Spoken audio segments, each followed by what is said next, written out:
fenomena umat di akhir zaman ini adalah suka mengklaim bahwa mereka paling ahlu sunnah.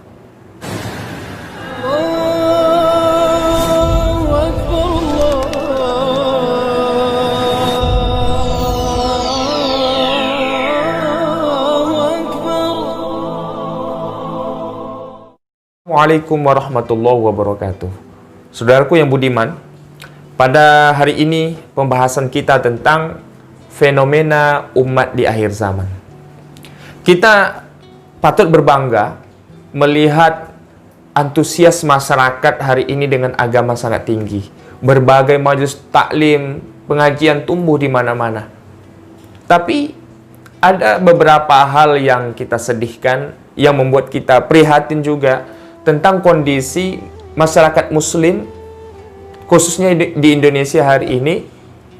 Ada beberapa fenomena ini yang saya lihat adalah sesuatu yang buruk, sesuatu yang tidak baik, dan ini untuk masa yang akan depan bisa menjadi perusak persaudaraan dan tidak produktif di tengah umat Islam. Di sini saya ingin menyebutkan secara garis besar 3 penyakit umat Islam di akhir zaman. Apa saja? Yang pertama adalah hobi dan suka melakukan tahzir.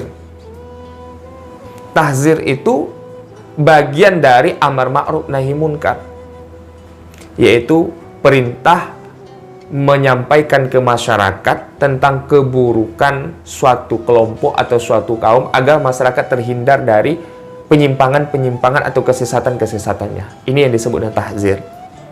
Nah, para sahabat dulu melakukan tahzir. Abdullah bin Umar mentahzir kelompok Mu'tazilah, menyampaikan ke masyarakat muslim keburukan dari kelompok Mu'tazilah, hingga masyarakat nggak boleh mengikuti paham Mu'tazilah. Ada sahabat lain seperti Abdullah bin Abbas mentahzir kelompok Khawarij. Lalu ada Imam Al-Ghazali mentahzir kelompok Batiniyah. Hasan Al-Basri mentahzir kelompok Jahmiyah. Dan ini bagian dari amar ma'ruf nahi munkar. Cuma masalahnya di zaman sekarang ada fenomena di tengah masyarakat muslim, setiap orang di luar kelompoknya ditahzir. Ini tentu saja tahzir yang tidak tepat sasaran dan kontraproduktif. Dan justru ini menjadi perpecahan di tengah umat Islam. Kelompok Salafi mentahzir NU, mengingatkan masyarakat jangan ikut kajian NU. Banyak bid'ah di sana, banyak penyimpangan di sana. Dibalas lagi oleh NU, jangan ikut kelompok Wahabi.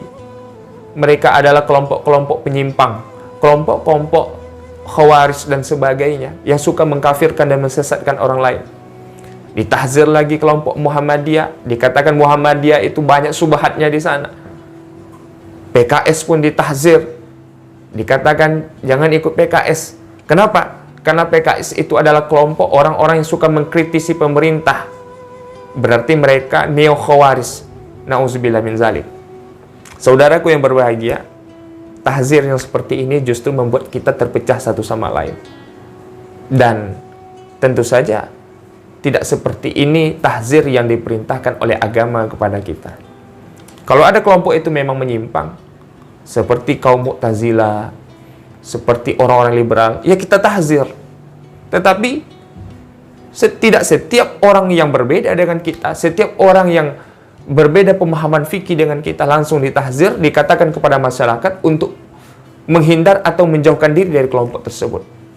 Dan ini banyak terjadi di tengah masyarakat, dan mudah-mudahan kita tidak termasuk orang yang suka mentahzir, karena ini adalah fenomena yang sangat berbahaya untuk kemajuan muslimin dan juga Islam di masa akan datang. Kemudian fenomena kedua umat di akhir zaman ini adalah tidak toleransi dalam hal fikih. Sebagaimana kita ketahui bahwa di dalam fikih itu biasa terjadi ada perbedaan. Ada perbedaan pemahaman, perbedaan pendapat antara imam yang satu dengan imam yang lain, antara ulama yang satu dengan ulama yang lain. Itu adalah hal yang biasa. Cuma masalahnya banyak kita hari ini yang tidak bertoleransi dalam hal fikih, perbedaan pendapat atau ikhtilaf dalam fikih. Bahasa fikih itu, perbedaan pendapat yang ada di dalamnya, bahasa yang digunakan adalah bahasa yang sangat mudah. Seperti ada pendapat yang sahih, ada pendapat yang dhaif, ada pendapat yang khata'. Itu dalam fikih. Oh, pendapat imam ini sahih, pendapat imam ini dhaif, lemah dalilnya. Ada yang khata', salah atau kurang tepat. Itu dalam fikih. Tetapi hari ini ada di antara kaum muslimin yang memakai bahasa hak dan batil di dalam ilmu fikih. Oh, ini pendapat yang hak, ini pendapat yang batil. Nggak boleh fikih memakai bahasa hak dan batil. Bahasa hak dan batil itu adalah bahasa akidah, bahasa tauhid. Yang mana di dalam bahasa akidah, agama Islam itu adalah dinul haq, agama yang benar. Di luar Islam, dinul batil, agama yang batil. Nggak boleh dibawa istilah hak dan batil ini ke dalam ranah atau wilayah fikih. Ini ada yang berbeda pendapat darinya, dikatakan ini pendapat yang batil. Nggak boleh. Karena ini akan membuat umat Islam ini saling terpecah dan saling bermusuhan satu sama lain. Dan ini kontraproduktif untuk kemajuan kita di masa yang akan datang. Biasa kaum muslimin yang berbeda pendapat dalam hal fikih. Rujukan kita adalah Al-Quran, Sunnah. Ini rujukan secara garis besar. Dan juga rujukan turunan-turunan dari Al-Quran dan Sunnah. Ada ijma, qiyas, maslahah al-mursalah, dan sebagainya. Tetapi yang paling tinggi adalah Al-Quran dan Sunnah. Ada ayat-ayat dalam Al-Quran dan Sunnah ini, ada ayat-ayat dalam Al-Quran dan juga dari Sunnah Nabi, perkataan Nabi SAW, yang di situ terbuka pintu untuk berbeda pendapat.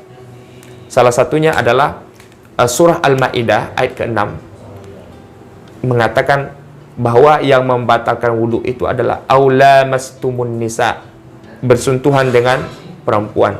Ada sebagian ulama mengatakan aula mastumun nisa adalah bersentuhan secara harfiah, kulit ini bersentuhan, batal wudhu. Ada ulama yang mengatakan bahwa aula mastumun nisa itu maknanya bukan bersentuhan kulit, tapi adalah jima, hubungan suami istri. Ini ikhtilaf dalam fikih. Biasa. Nggak boleh kita langsung mengatakan ini pendapat yang hak, ini pendapat yang batil. Ketika Anda memakai bahasa itu, berarti Anda tidak bertoleransi dalam fikih, dan Anda akan menjadi orang-orang yang melakukan perpecahan di tengah umat. Na'udzubillah. Kemudian yang ketiga, fenomena umat di akhir zaman ini adalah suka mengklaim bahwa mereka paling ahlu sunnah.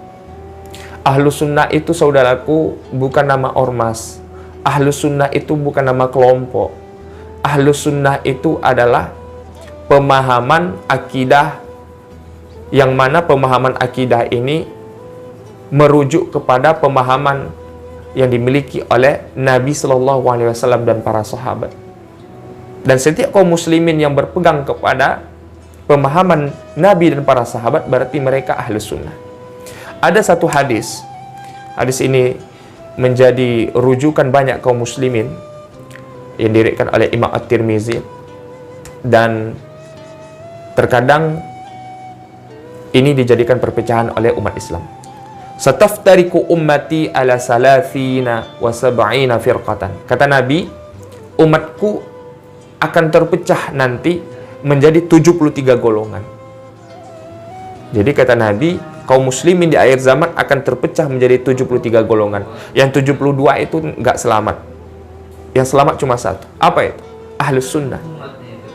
Lalu ditanya oleh sahabat, apa itu ahlus sunnah ya Rasulullah? Rasulullah menjawab, ma ana alaihil yaum wa ashabi. Yaitu ahlus sunnah adalah orang-orang yang mengerjakan, melakukan apa yang kulakukan hari ini bersama para sahabatku. Jadi, apakah Anda seorang dari Muhammadiyah, NU, PKS, Jama'atut Tabligh, Salafi, dan sebagainya, ketika Anda memahami Islam seperti yang dipahami oleh Nabi dan para sahabat, berarti Anda ahlus sunnah. Jadi Ahlus Sunnah itu bukan nama organisasi, jamaah, ormas dan sebagainya. Tidak boleh ada yang mengklaim bahwa diri mereka ada paling ahli sunnah. Semuanya ahli sunnah selagi mengikuti Nabi dan para sahabat. Jadi kaum muslimin, ayo kita bersatu, stop berpecah belah satu sama lain, stop saling mentahzir, stop saling mengklaim paling benar. Kita semua adalah umat Nabi. Ketika kita bersatu, insya Allah kaum muslimin dan juga Islam ini akan jaya, terutama di negeri kita Indonesia tercinta. Jazakumullah khairan atas perhatian antum semua, perhatian Anda semua. Assalamualaikum warahmatullahi wabarakatuh.